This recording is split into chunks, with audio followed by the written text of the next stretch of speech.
Hey everyone, what's going on? It's Waseem here from the channel Hands of Smiles. Welcome to another review. Today I'm going to be looking at a oud oil. It's from the house of Immortal oud. This one is called Wild Khao. So Khao is one of the third largest national parks in Thailand, and it's one of the most visited. It's actually a UNESCO World Heritage Site, and Khao is known for these beautiful, lofty, mountainous region with green, luscious valleys, waterfalls, and having a very intense, diverse biodiversity. So very rich biodiversity, and I've looked at some videos and some images. It looks like an absolutely beautiful area. So I'm not sure if this is an oud oil which is from that region of Khao, or it was just called Khao, but this is a Thailand or a Thai oud oil, and it's called wild as well. So it's got wild in the name of the oud. I'm not sure if this is an actual wild oud oil or if it's an organic or cultivated oud. I couldn't find that information on their website, so I'm not too sure. And if you're wondering what's the difference between wild and organic or cultivated oud, so wild oud, very easy. This was a wild tree growing in a rainforest, and the oud hunters or the distillers have gone out, found this tree, saw that it was infected and had some oud resin in the bark.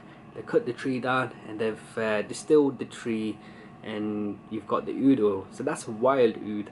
Organic oud is different in the sense that it was man-made, in the sense that it was people that planted the trees, let the trees grow, and then they infected the trees in order for the trees to be infected and give that response to have the oud grow in as a fight against the bacteria or the infection, and the resin to grow, the oud resin to grow in the bark.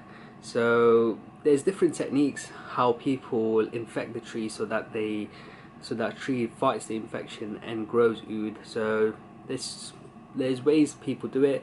I've heard that some people that own cultivated oud farms or trees, they drill holes and then hope for infection through that.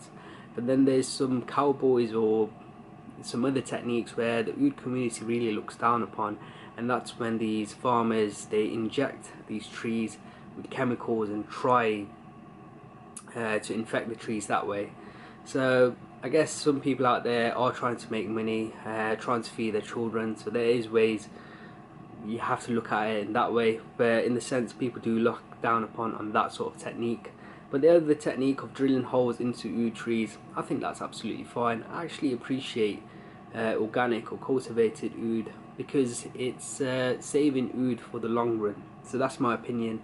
Let's get back to the topic of this oud oil, which is Wild Khao. So how does this one smell? This one for me, it's the most strongest and most punchiest of the offerings from the House of Immortal oud. It opens up with a very strong, dry, green, grassy vetiver, and this green, dry, grassy vetiver also has with it an accord, which is this dusty, dry, woody sawdust accord.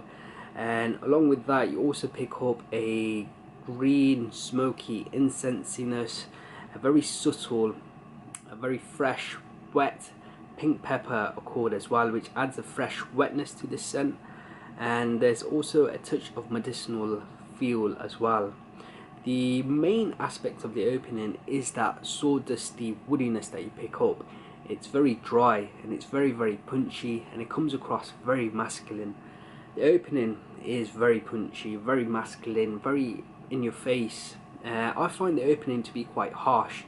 It is very, very complex. You're getting quite a lot there. Like I've mentioned, you're getting some green, dry, grassy vetiver, sawdusty woodiness, you're getting a medicinal note, you're getting a freshness from that pink pepper spiciness as well. So it's very, very complex in the opening. The main player, that sawdust woodiness. And I have to be honest guys, when I first started testing Wild Khao from Immortal oud, I did not enjoy it. I did not enjoy the initial application. I found it far too harsh, and it was, for me, this oud was one of my most least like from their offering of Immortal Oud. However, after I started testing this more and more, I started appreciating this one a little bit more, and in the end I really just gravitated toward this scent profile. Even still, the opening for me is not my favourite aspect of this oud oil. My favourite aspect is how this oud oil develops on your skin into the dry down and the other nuances that it picks up, and that's what I really enjoy about this one.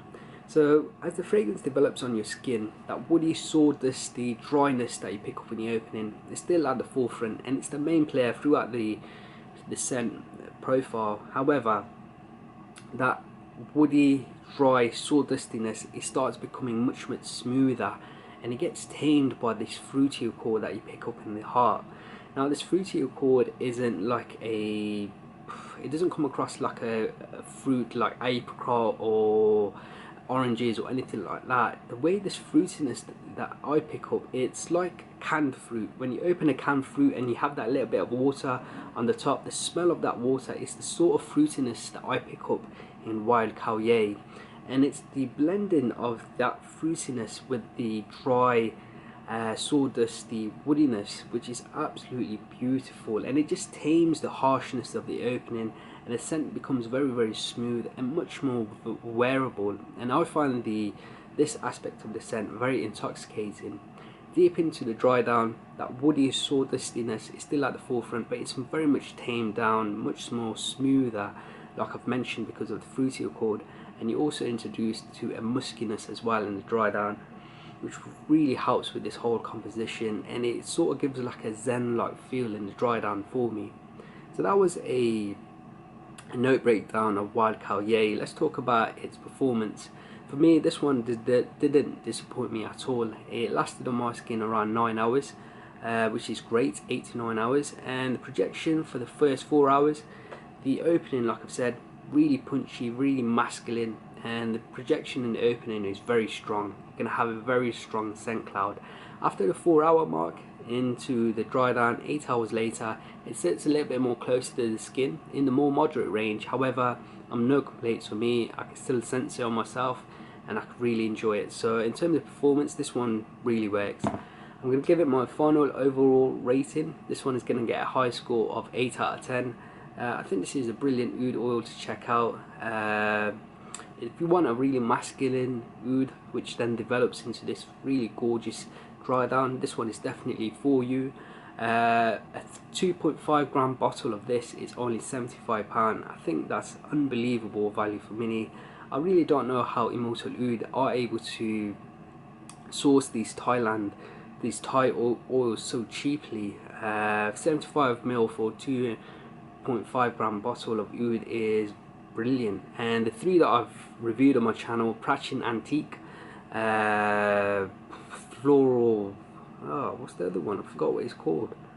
Well, you've got Wild Khao, the other one as well, Thai Floral, I believe it's called. I don't know why, it's just my mind's just gone blank, but Thai Floral, that one was absolutely beautiful as well. So 3 absolute stunners from the house of Immortal Oud, all selling for £75 for a 2.5 gram bottle. I think that's phenomenal price to value ratio. So do check that one out, guys. I hope you've enjoyed this review. If you have, please do leave me a like and a comment below, and if you have enjoyed this channel, make sure to subscribe as well. Until next time, my friends, see you later.